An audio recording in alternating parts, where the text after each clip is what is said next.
Salam alaikum azulfillaoun, bonjour. Nous allons aborder aujourd'hui la deuxième partie sur la séparation des pouvoirs. Et comme nous allons traiter du pouvoir législatif, je me suis rappelé de cet événement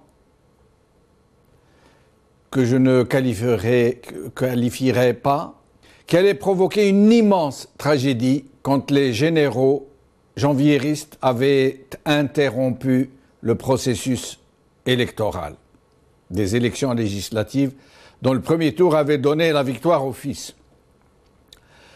200 000 morts et plusieurs centaines de milliards de dollars plus tard, nous ne pouvons laisser passer cette occasion sans dire toute notre gratitude à ces chers et estimés généraux. Alors j'ai retrouvé une lettre que je leur avais écrite et que je me permets de vous lire. Mes chers généraux, j'ai l'honneur de vous faire cette lettre ouverte, brève comme un crachat de chiqueur initié, qui gicle entre les dents avec un bruit de missile sol-sol. Quand je l'ai relu avant de venir sur ce plateau, il m'est resté au travers de la gorge comme un goût d'inachevé, comme si quelque chose d'important, de très important, s'était glissé entre les lignes avant de se barrer dardard. Mais bon, je vais vous la lire quand même. D'abord et avant tout, mes chers généraux, je voudrais vous remercier d'avoir sauvé la République, comme vous nous l'aviez promis, et de nous avoir évité la catastrophe. Heureusement que vous êtes intervenus à temps. Si ce n'était votre interruption du processus électoral, Dieu seul sait ce qui aurait pu nous advenir. Ces islamistes que vous avez démocratiquement démasqués et que vous avez loyalement désignés à la réprobation générale auraient certainement provoqué une catastrophe. Dieu nous en préserve. Un ami mien qui connaît bien l'Afghanistan m'a assuré que si ce n'était pas votre action de salut public, mes chers généraux, qui nous a épargné le salut islamique, nous aurions pu nous retrouver dans une guerre contre les civils qui aurait pu nous coûter 200 000 morts, et même plus. Et si vous ne les aviez pas arrêtés à temps, ces tueurs hirsutes, ils auraient enlevé des milliers de citoyens innocents, peut-être 20 000 personnes, qu'ils auraient sauvagement torturés avant de les exécuter sur le bord des routes ou de les jeter à la mer du haut de leurs hélicoptères afghans. Et, bien sûr, ces criminels sadiques auraient utilisé leur CTRI de Blida et de Ben Aknoun pour nous couper en petits morceaux, violenter nos femmes et nos enfants et jeter nos cadavres à leurs chiens Doberman dans leur CTRI de Tlemcen, de ces Doberman qu'ils nourrissent de chair humaine. Grâce à vous, tout cela nous a été épargné, Dieu merci. Voyez l'état de droit que vous nous avez offert sur un plateau d'argent. Comme nous sommes heureux, combien nous aimons notre pays, que notre jeunesse ne veut plus quitter, même pour des vacances, tellement ils y sont choyés, entourés de sollicitude. Vous avez renforcé nos institutions, où trônent des élus du peuple, élus dans une totale transparence, dans des scrutins exemplaires. Pour renforcer la démocratie, vous avez déployé des efforts titanesques pour mettre en place un mode de scrutin d'une transparence exemplaire. Et cela nous a encouragés à aller voter en masse, d'abord pour élire notre Parlement, jamais à moins de 99,99% de participation. Et ensuite, pour élire notre cher président, à peu près à 120%. Un plébiscite unique dans l'histoire des nations d'ailleurs. Ce cadeau royal que vous nous avez offert à notre jeune démocratie, nous a donné des institutions vertueuses dont les élus sont des symboles de probité. Jamais pouvoir n'auront été aussi nettement séparés que chez nous, jamais. Jamais Parlement n'aura été peuplé de gens aussi intègres, malgré le seul SMIC qu'ils perçoivent. Grâce à vous, les partis de l'opposition sont devenus de puissants outils pour un sain exercice de la politique. Ces partis politiques sont devenus des écoles de la vie, où on vous apprend l'intégrité, l'engagement, l'abnégation, où tous les militants vivent de leur salaire, tout particulièrement ceux du FLN, du RND, de TEJ et des autres qui tentent de se conformer au bel exemple qui leur est prodigué par vos excellences. Ah, mes chers généraux, que vous êtes admirables, que vous me semblez propres. Franchement, puisque votre renommée est égale à votre lucre, vous êtes nos sauveurs bien-aimés. Comment avez-vous fait, mes chers et estimés généraux? D'où avez-vous tiré cette force inouïe pour résister ainsi aux sirènes trompeuses du profit et de l'arnaque? Vous remercierons-nous jamais assez pour avoir enduré avec tant de patience de vivre dans le dénuement avec ces traitements minables qui vous sont versés, en contrepartie de tant et de tant de sacrifices. Mais le bois de l'arbre qui a servi à tailler des hommes de votre trempe ne pousse plus sur nos terres. Nulle nation n'aura eu l'insigne privilège de mériter des titans de votre envergure, qui n'a eu la chance d'être protégé par les fiers guerriers que vous êtes, que parce que nous avons beaucoup de chance. Puissiez-vous être préservés du mauvais œil. Aujourd'hui, les fruits de votre noble entreprise au service de la nation nous sont enviés par les peuples du monde entier. Voyez comme ce pays est paisible au moment où une vague de violence déferle sur les pays voisins. Grâce à vous, malgré l'absence de ressources naturelles, il n'y a plus de misère dans le pays. Grâce à vous, il est des mots dont nous ne connaissons même plus le sens, comme corruption, trafic d'influence, népotisme, pillage de richesses nationales, enlèvement, assassinat de masse, arrestations arbitraires, fraude électorale, état d'urgence, et tant de choses horribles qui sévissent partout, sauf chez nous. Aujourd'hui, grâce à vous, mes chers généraux, et grâce à l'interruption de la peste et du choléra, le Parlement algérien est devenu un modèle dans l'histoire de la démocratie, de l'humanité. Ses mécanismes et sa totale indépendance en ont fait un sujet d'étude et de recherche dans les universités les plus prestigieuses du monde, dont celles d'Alger, d'Oran et de Constantine. Alors, je n'ai plus qu'une chose à vous dire. Restez avec nous. Ne partez jamais et surtout, ne changez rien à votre admirable action pour la nation. Ne changez rien, s'il vous plaît. Et sachez que nous vous aimons. Nous vous aimons à un point que vous ne pouvez même pas imaginer. Nous vous aimons jusqu'à la mort, avec mes sentiments les plus sincères. Merci. Aujourd'hui, nous allons donc entamer la deuxième partie de la série d'émissions sur la séparation des pouvoirs. Nous parlerons du pouvoir législatif avec Brahim Younsi, président de l'UDM et politologue, Hussein Jidel, anthropologue et analyste politique, et Yassine Mahibahi, médecin et analyste politique. Merci à tous trois d'avoir accepté notre invitation. Nous allons commencer par Hussein Jidel qui nous a demandé de le passer en premier parce qu'il doit partir régler des problèmes personnels. Hussein Jidel, merci d'être avec nous. Merci pour l'invitation. Merci. Alors, Hussein, qu'est-ce que vous pourriez nous dire sur le pouvoir législatif algérien, notre fameux Parlement algérien, Chambre basse et Sénat? Je préfère dire ne pas dire le pouvoir, parce que on va démontrer après que ce Parlement n'a pas de pouvoir. J'ai dit une institution, un groupe de personnes qui servent à légitimer toutes les décisions prises par le pouvoir occulte.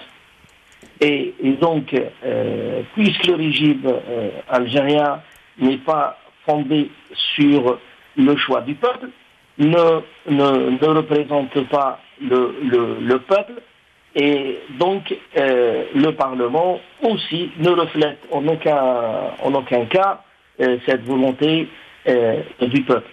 Et à juste titre, je dis que les législatives n'ont aucun sens en Algérie pour une simple raison. Même le sens de la majorité, qui est la règle fondamentale de toute opération démocratique, n'est pas respecté en Algérie. C'est-à-dire, le chef du gouvernement qui doit conduire une politique n'est pas issu de la majorité que le législatif ou le peuple a, entre guillemets, désigné. Et c'est pour cela qu'on voit que le président, il a tous les pouvoirs, le président méprise le peuple, et puis il désigne un premier ministre d'une personnalité qui peut être d'un parti minoritaire. Et donc l'opération politique n'est qu'une mascarade, parce qu'il y a un minima à observer pour renouveler ces instances qui donnent l'approbation des décisions du pouvoir occulte.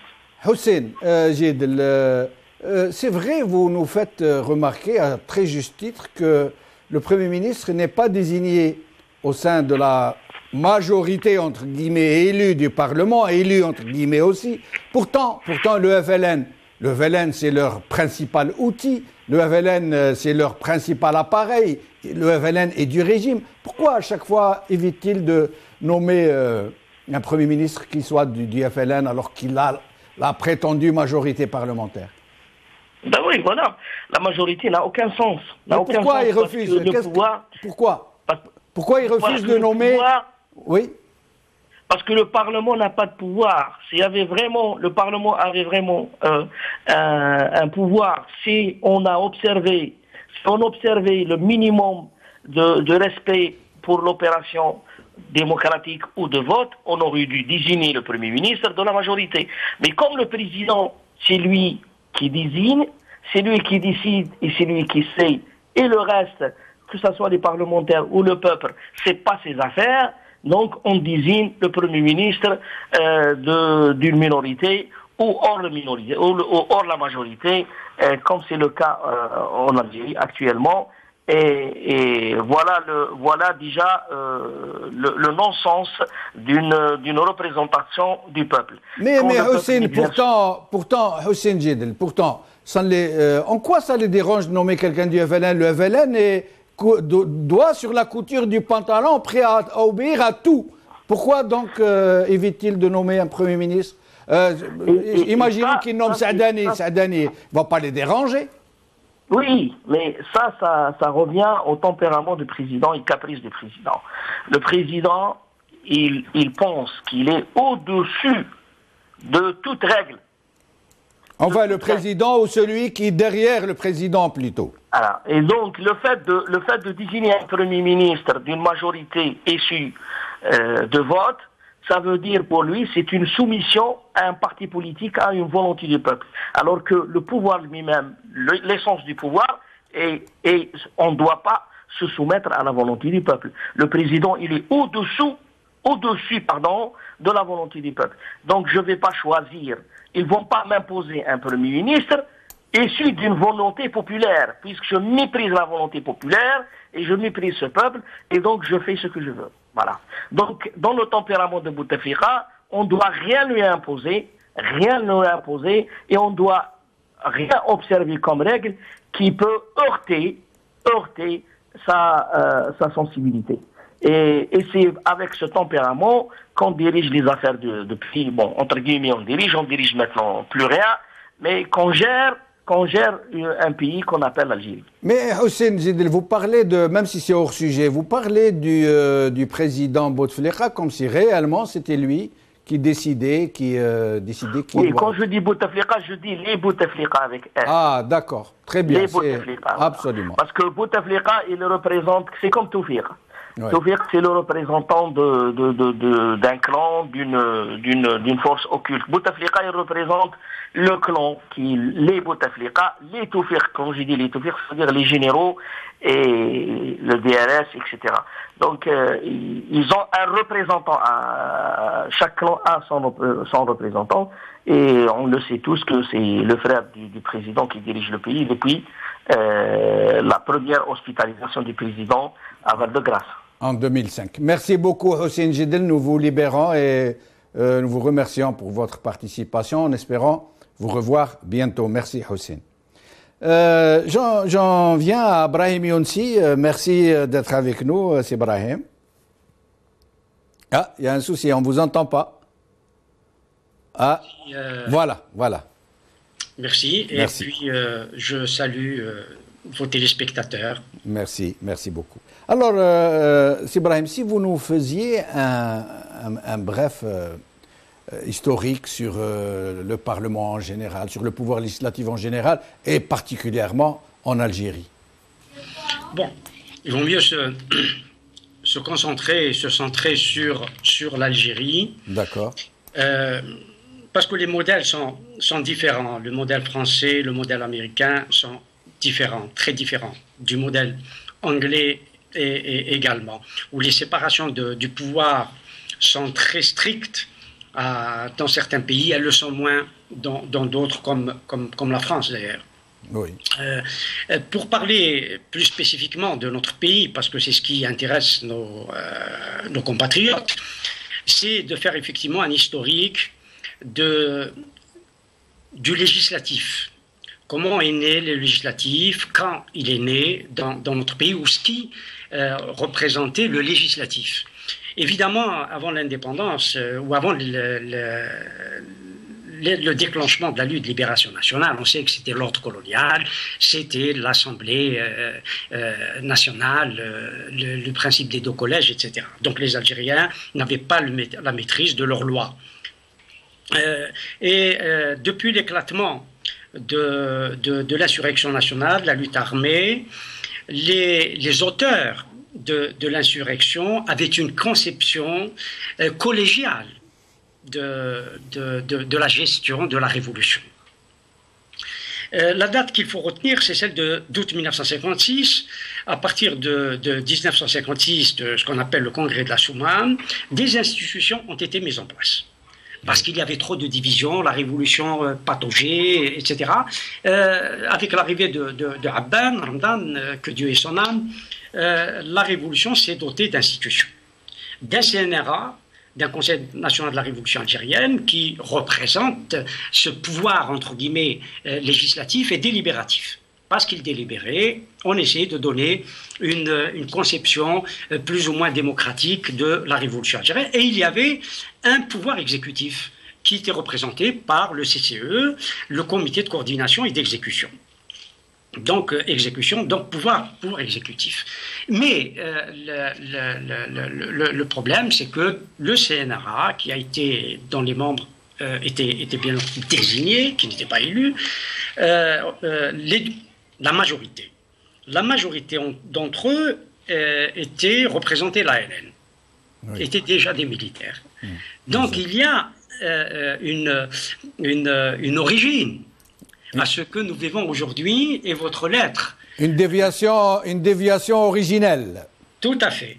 Oui. Donc la question du pouvoir se pose encore aujourd'hui, parce que depuis 1956, bon, même si Abban avait d'autres intentions, évidemment, depuis 1956, c'est l'armée, à travers le CCE, a pris le pouvoir. D'accord. Et singulièrement depuis l'assassinat de Abban, avec ce qu'on appelait les 3B, puis on a intégré dans le CCE beaucoup plus de militaires que de civils, même s'il y avait bien entendu Farhat Abbas et d'autres, même après la formation du gouvernement, les 3B continuaient, ou les militaires continuaient à dominer le pouvoir à la fois exécutif et bien entendu le pouvoir législatif, parce qu'ils étaient les plus nombreux dans ces instances.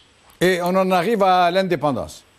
À l'indépendance, bon, on a essayé, malgré ce qu'on a appelé les événements de l'été 62, on a essayé d'organiser des institutions plus ou moins cohérentes. Pourquoi? Parce qu'on a, dans le cadre, bien sûr, du parti unique. Oui.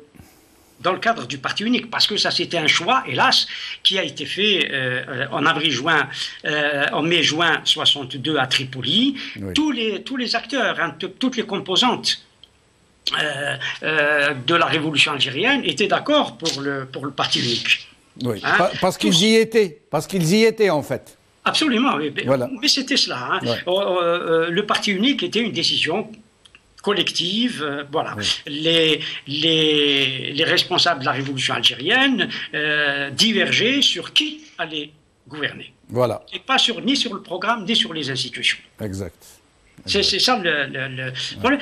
On a essayé, on a élu, oui, le peuple a élu une assemblée nationale constituante dans le cadre du parti où les candidats étaient désignés par le FLN, etc. Bon. Oui. Mais l'Assemblée nationale constituante a essayé de confectionner une constitution, celle de 1963, sauf que cette constitution, parce que le pouvoir d'alors, Ahmed Ben Bella, voulait donner au parti un statut supérieur à celui, entre guillemets, de l'État. Oui. Il voulait que ce soit le parti, le FLN, le parti unique, comme en Union soviétique, qui dirige l'État. Oui. Le parti État. D'où cette expression de Farhat Abbas, on ne prostitue pas une constitution dans une salle de cinéma. Absolument.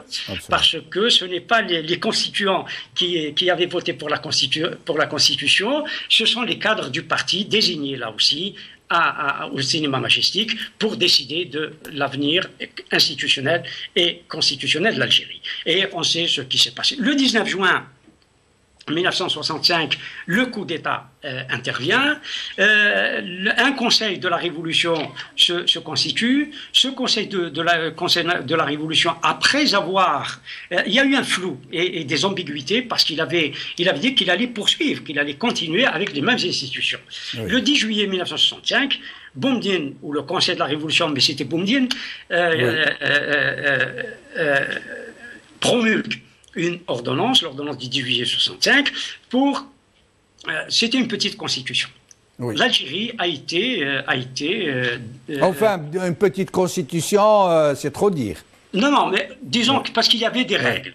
Bien entendu, il y avait des règles, mais le problème, c'est que même des dictatures avaient des constitutions. Oui, constitution entre guillemets.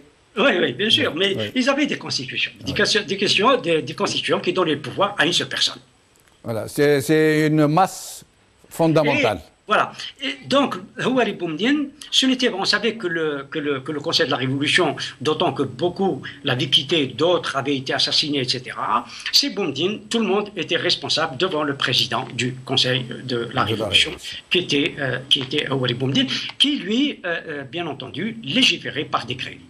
Par ordonnance. Par ordonnance ou par décret. Oui, d'accord. Les deux étaient... Mais normalement, on ne peut pas légiférer par décret s'il n'y a pas de délibération d'un Parlement. Non, c'est parce que le pouvoir, le Conseil de la Révolution, c'est octroyer la souveraineté nationale. D'accord. C'est l'institution. L'institution avec un I majuscule. Par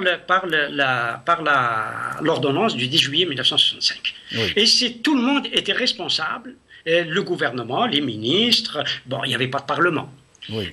Le gouvernement était responsable et toutes les autres institutions étaient responsables devant le président du Conseil de la Révolution. D'accord.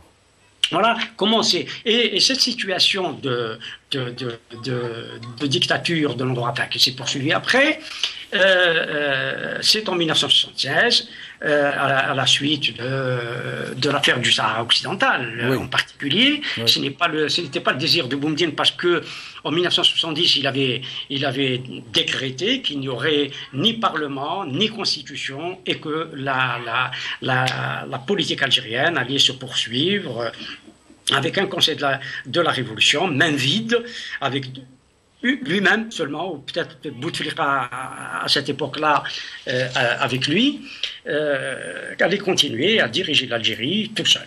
Voilà. Jusqu'en Il était l'émanation de la volonté populaire, à lui tout seul. Qui était la sienne. En 1976, à cause, et je dis bien à cause de l'affaire du Sahara occidental, l'Algérie était qualifiée notamment par le Maroc et les intellectuels marocains de dictature. De dictature, de république militaro-bureaucratique. Oui. Donc il fallait donner, entre guillemets, des institutions à ce pays, mais qui continuait à être dirigé par les mêmes hommes, par les mêmes pratiques. Voilà, bon, on a commencé par élire une assemblée nationale populaire. Et bien entendu, Boumedienne a été élu président de la République, et le pouvoir législatif, qui était le pouvoir du parti unique. Oui. C'était le parti unique. Et l'Assemblée... D'ailleurs, je crois que pour être député à l'époque, pour pouvoir présenter sa candidature, il fallait le fameux article, je ne me rappelle plus quoi, il fallait être militant du parti, sinon on ne pouvait pas se porter candidat. Même pour occuper des hautes fonctions, même des fonctions dans le secteur public, dans le secteur économique, il fallait avoir cette fameuse... C'est le fameux article 120. Voilà, l'article 120, exactement. Très voilà. Donc, voilà comment se présenter l'architecture, les structures institutionnelles de l'Algérie à ce moment-là. C'était le parti unique, c'était Boumedienne, c'était l'armée. Et là encore, quand vous voyez que c'est le parti FLN qui était en réalité une coquille vide, parce que c'était toujours de l'ALN, on passe à l'ANP, c'était l'ANP qui continue à gouverner le pays depuis toujours. Nous allons demander à Yassine Mahibey, mais nous allons reprendre tout à l'heure à partir de cet instant, de l'élection de cette APN de 1976, dans l'élan de la fameuse charte nationale, je crois. Oui, absolument. Nous allons y revenir. Yassine Mahibey. Oui, je vous en prie, c'est Ibrahim. Ce que je voulais tout simplement dire, dire que c'est quasiment la majorité. La majorité du comité central, du parti unique, du FLN, du néo-FLN, je préfère l'appeler comme ça, du néo-FLN était constitué de commandants et de colonels. Exact. Oui, tout à fait. Nous allons y revenir. Yassine Mahibey, merci d'être avec nous. Yassine Mahibey. Et bonsoir à mon illustre maître Brahim Mounsi. Merci. Alors, quelle est votre vision sur le pouvoir... Je vous entends très mal, Jamal. Pardon? Je vous entends très mal, Jamal. Et maintenant, est-ce que vous m'entendez mieux? Oui, allez-y. Ah, très bien. Alors, quelle est votre propre perception sur le pouvoir législatif en Algérie? En deux mots, je dirais qu'en Algérie, le pouvoir législatif est tout simplement minoré. D'accord. En fait, vous savez, depuis le coup d'État de 65, et en fait, depuis même au lendemain d'indépendance, on a confisqué aux Algériens le droit d'élire. Oui. Le droit d'élire les représentants en toute démocratie, en toute souveraineté. Et de toutes les façons, que le peuple vote ou pas, le résultat est le même. Cela, les Algériens l'ont compris et l'ont fait savoir lors des législatives, d'ailleurs, du 17 mai dernier. Parce qu'on sait très bien que le Parlement, en ce moment, il est le plus médiocre dans le monde entier. On dit en effet que c'est le Parlement le moins bien élu dans l'histoire. Le moins bien élu dans le Parlement n'a été, malgré le bourrage et la fraude. Tout à fait. Oui. Et qu'une abstention, si vous voulez, on revient un petit peu sur les législatives de 97, meilleur exemple, pour se demander par exemple, du fameux RND.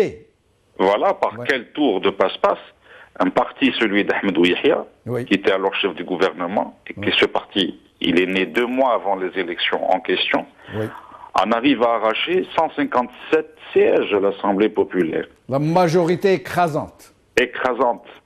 Le président de la République, l'actuel président de la République, l'a même reconnu au lendemain de son élection du 15 avril en 99, en déclarant que les législatives de 97 étaient à 100% truquées. Oui, oui, c'est un secret de polichinelle, de toute façon. En 2002, c'est le parti d'Ali Ben Fliss, chef du gouvernement à ce moment-là, qui se retrouve avec 197 députés à l'Assemblée. Donc ce sont, à mon avis, deux exemples où vraiment on se demande si c'est le peuple ou si c'est les instances dirigeantes qui votent, finalement. Mais ce sont, je vous réponds tout de suite, ce sont, comme vous les qualifiez, ces instances dirigeantes. Pour elles, le peuple est mineur, il ne sert que de faire valoir pour aller à l'abattoir, je veux dire, au bureau. Parce que le régime s'est toujours comporté comme un tuteur. Voilà. Le peuple n'a rien à dire. Peuple algérien. Le peuple n'a rien à dire, et il applaudit. Donc, vous n'avez rien à dire, de toute façon que vous votez ou pas, c'est le régime qui décide. Comme depuis l'indépendance. Comme disait Farhat Abbas dans son livre L'indépendance confisquée, ce régime qui est occulte, qui n'est même pas, surtout après l'arrivée de l'actuel président de la République, de toutes les façons, le peuple, il ne voit absolument rien du tout. D'où ce malaise au niveau des institutions de la République. En 1991, Yassine Mahibahi, je crois personnellement, c'est mon avis, mais vous me direz si c'est le vôtre aussi ou non, c'est la seule fois où il y a eu réellement des élections à peu près transparentes, où un groupe, un parti qui est opposé au régime a réussi à arracher le scrutin, à se faire élire le fils en l'occurrence. Et pour cette seule fois où il a donc réussi, où le peuple a réellement réussi à s'exprimer, une partie du peuple a choisi le fils et les élections ont été brutalement interrompues. Est-ce que vous êtes d'accord avec moi pour dire que c'est la seule fois où il y a eu des élections législatives à peu près transparentes et qui ont été interrompues brutalement parce que ce régime a eu peur de perdre le pouvoir? Mais incontestablement, c'est la réalité. C'est la seule fois, en 91, où le peuple algérien, il a voté en toute démocratie, en toute liberté, et c'était le Front islamique du salut qui a gagné les élections législatives. Oui. Ça, c'est une vérité, que l'on veuille ou pas, mais c'est une vérité. Encore une fois, le régime, pour des raisons que tout le monde sait, a arrêté le processus électoral, et encore une fois, donc il s'est comporté d'une façon extrêmement perverse. Mais Yassine Mahibahi, pourquoi a-t-il interrompu le processus électoral alors que ce n'est qu'un pouvoir entre les trois pouvoirs supposés, que l'armée était entre leurs mains, sous leur contrôle, que la présidence était entre leurs mains, sous leur contrôle? Qu'est-ce qui leur a fait peur à ce point qu'ils en sont arrivés à une telle extrémité? Pourquoi ils ont arrêté le processus électoral? Parce que finalement, le fils était le seul rempart contre le régime. Ils ont eu peur que ça n'enfle et que... Le régime, de toute façon, le régime algérien a toujours même... vous allez voir tous les politiciens qui sont assez chevronnés, vous diront que le régime algérien est un grand point d'interrogation. C'est un régime qui est occulte. Moi, je ne suis pas tout à fait d'accord avec la thèse qui dit que c'est le général Intel ou le président Intel qui dirige. C'est un régime qui est occulté. Le Front islamique du salut était le seul rempart contre ce régime. Donc, voilà, l'arrêt du processus électoral, à mon sens, moi, personnellement, c'est un avis personnel, était une erreur, déjà. Et donc, parce que finalement, on voit bien qu'il n'y a jamais eu de réelle séparation de pouvoir entre le pouvoir législatif et judiciaire. Même le pouvoir judiciaire, censé être indépendant, n'est finalement qu'un auxiliaire du pouvoir exécutif, entre les mains du président de la République. Donc le fils, pour moi, était le seul rempart contre le régime. Donc, ils ont arrêté le... Vous voulez dire, Yassine Mahibahi, que s'il y avait eu un deuxième tour et que si la victoire du fils avait été consacrée, confirmée, à ce moment-là, il y aurait pu avoir menace de véritable séparation des pouvoirs, que le fils aurait refusé de se faire phagocyter? Je ne dirais pas ça. Oui. Mais je pense qu'il fallait laisser le deuxième tour et il fallait que l'armée, là c'est un autre débat, mais il fallait que je pense que l'armée soit retirée et être comme un observateur. Oui. Restez avec nous, Yassine Mahibahi, nous revenons à Brahim Younsi. Pour reprendre, on en était à cette assemblée de 1976, cette première Première assemblée, mais enfin, si on peut, si on veut. Oui, à ce moment-là, bien entendu, je crois que quand on parle du Parlement aujourd'hui, l'Algérie est un régime bicaméral. Et il y a des anomalies. De toute façon, bicaméral, ça veut dire qu'il y a 2 chambres, c'est bien ça.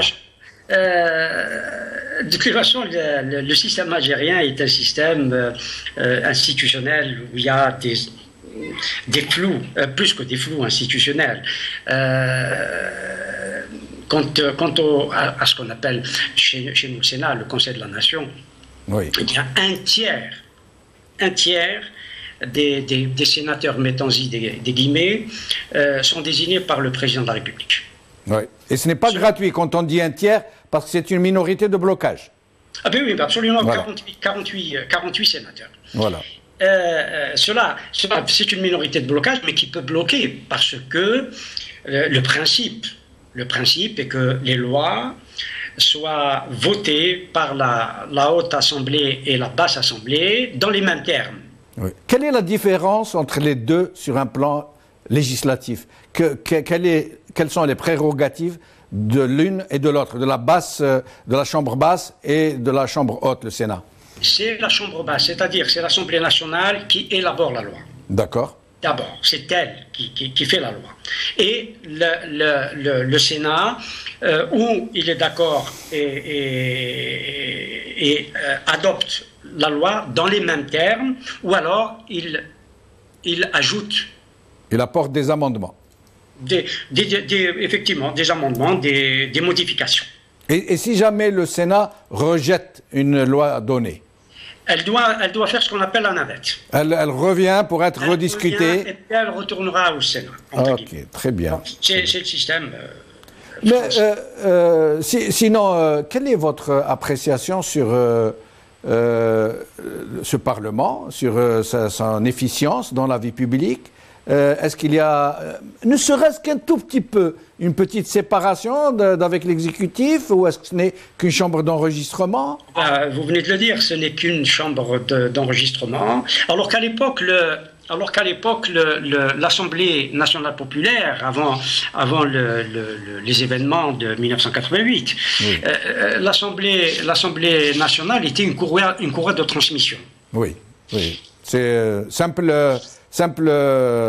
comment dirais-je, simple... c'est une chambre aussi d'enregistrement. Voilà. Aujourd'hui, c'est plus grave. Oui. C'est beaucoup plus grave. Cette assemblée est une assemblée, effectivement, qui enregistre, tout simplement, qui est absente. Mais pire que ça, Brahim Younsi, c'est un secret de polichinelle. Hein. Moi-même, j'ai vu ça de mes propres yeux. Quand j'étais chef de bureau régional du journal Liberté à Tébessa, j'ai vu ça de mes propres yeux, où des candidats achètent en milliards les têtes de liste. Pour figurer en tête de liste, ils payent des milliards à l'époque. Hein, je vous parle des années de 1999, 2000, ces années-là. Et donc, les gens achètent ces charges, en quelque sorte, achètent ces élections. Pourquoi ils les achètent alors qu'en fait, ils ne servent à rien? Ils ne font qu'élire, lever la main. Pourquoi ils payent autant d'argent? Parce que c'est aussi l'entrée du pouvoir. D'accord. C'est l'entrée du pouvoir, ce sont des affairistes, ils savent très bien qu'en payant 1 milliard, ils vont à la fin de la législature en récolter 100. Voilà. Effectivement, moi je connaissais un député qui était directeur d'un grand hôtel qui avait 3-4 lots de terrain par wilaya. Dans toutes les wilayas, il avait des lots de terrain. C'est des marchands. Oui, c'est incroyable. Hein, c'est des marchands. Vous parliez, et nous parlions avec l'excellent Yassine Mahibahi, que je salue, d'interruption du processus électoral. Oui. On n'a pas seulement interrompu des élections en 1992. On a interrompu un processus démocratique. Oui, tout à fait. Ce n'est pas seulement des élections qui ont été interrompues. Vous posez la question, que vous ne m'avez pas posée, mais je vais y répondre, sur pourquoi l'armée a interrompu. Il faut se poser la question de savoir pourquoi l'armée a laissé le fils participer à des élections. Peut-être parce qu'ils étaient assurés qu'ils ne la remporteraient pas, cette élection. Je crois qu'ils le savaient. Je crois qu'ils le savaient, même si on avait fait croire qu'il y avait la loi des 3/3. Oui. Les fameux réaménagements, Hamrouch, les découpages électoraux. Moi, un général m'a confié à titre privé un jour que l'armée était quasi certaine, y compris, elle avait reçu des assurances d'observateurs étrangers, elle était quasi certaine que le fils ne l'emporterait pas. Et c'est un général qui me l'avait dit. Oui, mais parce que les rapports qui ont été faits... Alors, autre question que l'on doit se poser. 3 semaines, ou un peu plus, moins d'1 mois en tout cas, avant la tenue des élections, le fils n'était pas partant. Le fils n'était pas partant. C'est-à-dire, expliquez-nous. C'est-à-dire qu'il n'était pas encore engagé dans les élections. Oui. Il a été convaincu d'y participer, parce que sans lui, les élections n'avaient aucun sens. Absolument. Mais peut-être qu'il a été convaincu parce que, d'un autre côté, ils étaient assurés, certains, qu'ils ne l'emporteraient pas, qu'il était là que pour la galerie, pour jouer un rôle. Je ne suis pas aussi sûr que vous. D'accord. Sur la défaite du fils. Oui, mais encore, dites-nous en plus. Quel est votre sentiment profond? Je crois que tout simplement, il préparait la dissolution de ce parti. Ah, d'accord. Il préparait la dissolution de ce parti. Quel que soit le résultat des élections? Quel que soit le résultat des élections. D'accord. Quels que soient les résultats. D'ailleurs, cette problématique de la dissolution des partis politiques existe encore. Oui. Existe encore. Il y a un document qui a été élaboré sous l'autorité du général Mohamed Ouati, qui a été fait en l'an 2000, qui demandait au président de la République, je mets des guillemets, de dissoudre tous les partis politiques. Et cette option est toujours en discussion. D'accord. Cette question est toujours en discussion. On est en train, dans les hautes sphères du pouvoir, d'essayer de trouver le moyen de dissoudre l'ensemble des partis. Ce retard sur une révision de la Constitution qui dure pose problème, pose question. Oui, tout à fait. Brahim Younsi, il ne nous reste plus beaucoup de temps, donc je vais vous poser une question et poser la même à Yassine Mahibahi. Est-ce que, selon vous, il y a une chance pour qu'un jour, ces élections législatives, ce pouvoir législatif puisse renaître de ses cendres, j'allais dire, qu'une certaine crédibilité puisse revenir, que des gens puissent réellement choisir leurs représentants? Bien sûr, il faut être optimiste. Bon, nous le sommes, sinon nous ne serions pas là. Nous ne nous battrions pas, comme nous essayons de le faire, avec des moyens extrêmement limités, et avec une épée de Damoclès toujours sur notre tête, et nous le voyons, la force n'est pas de notre côté, ni la conjoncture régionale et internationale, hélas. Hélas. Mais, restons optimistes, il faut continuer à travailler.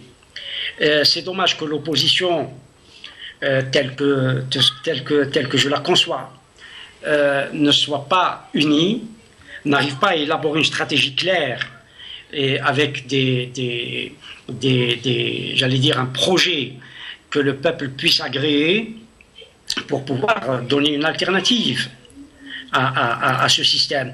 Tant que ce système perdure, il n'y a, hélas, aucune chance de voir les institutions algériennes élues démocratiquement et fonctionner de manière démocratique dans le cadre d'une séparation des pouvoirs des uns et des autres, où les pouvoirs des uns et des autres sont très clairement limités par le droit. Nous n'en sommes pas là. Je répondrai aussi à une question que vous ne m'avez pas posée, mais que vous avez posée à Yassine. à savoir pourquoi l'ANP, l'armée, est intervenue pour interrompre précisément les élections, alors que le président de la République avait la prérogative tout à fait. de dissoudre. Brièvement, s'il vous plaît, Brahim, parce que nous arrivons à l'Assemblée. Parce qu'il a été, jusqu'à maintenant, on accuse Chadli Mejdid de vouloir ou d'avoir voulu collaborer avec le fils. Oui. Il a dit, je cohabiterai. Voilà. Oui, exactement. Merci, c'est Brahim, je suis désolé, j'aurais voulu... J'espère que nous aurons l'occasion d'en rediscuter lors de la prochaine émission. Yassine Mahibahi, il ne nous reste plus beaucoup de temps malheureusement, donc je vous repose la même question. Faut-il, comme le dit Brahim Younsi, avoir l'optimisme têtu, obstiné, et continuer de croire malgré tout? Oui, allô? Oui, on vous écoute, Yassine. Même question que pour Brahim Younsi. En peu de temps, d'abord, je partage entièrement l'analyse de Brahim Younsi quant à l'aspect historique. Moi-même, j'ai rencontré M. Ali Belhaj l'année passée. On s'est entretenu par rapport à ce qui s'est passé aux élections législatives. Donc oui, je confirme ce que M. Brahim avait dit, que le fils à l'époque n'était pas du tout partant pour les élections législatives. Deuxièmement, ce processus de dissolution des partis politiques est un processus qui est connu. Il n'y a pas que le fils qui a été dissous. Le MDA de Ben Bella, il a été dissous. D'autres partis ont été dissous. Donc ça, il faut quand même le dire.